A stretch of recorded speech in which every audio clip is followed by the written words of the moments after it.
Ed Boling, I give Ed a whole lot of credit for the creation of the Institute of Public Service. Ed had been Commissioner of Finance and Administration for the state.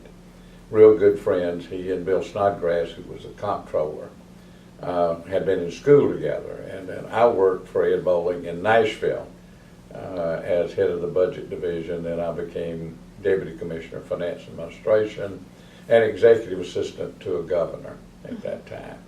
And so Ed Boling, because of that background, realizing the value of having a statewide organization at the University of Tennessee that served city and county governments and also served small industry through the Center for Industrial Service, Ed felt that having two statewide organizations, the Agricultural Institute, which had staff members in each county, each of the 95 counties, gave the University of Tennessee, not only was it a great service entity, but Ed had done our lobbying. I was doing our lobbying in Nashville and having contacts through MTAS and CTAS with all the city and county governments in the state was a very helpful organization. We didn't use it for politics, but you had that relationship,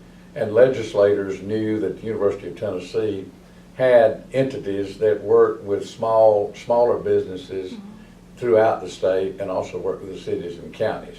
And Ed felt that we ought to elevate this to an institute status and put it and have a vice president in charge of it, and that would be much akin to what we had in agriculture with a vice president for agriculture.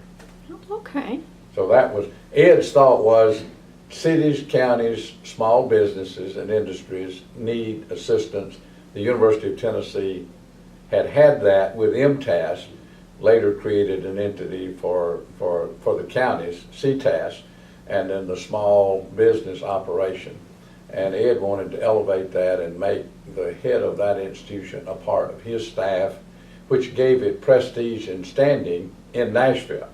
And then I think the other thing that went through Ed's mind, there were other public institutions in the state that would like to have had that organization, but we got it created, I believe we created it by legislation, and that designated that, and it fitted the role of a land-grant university to serve the entire state. Right. So we have two organizations, Institute of Public Service, and the Institute of Agriculture, both of which cover the entire state of Tennessee.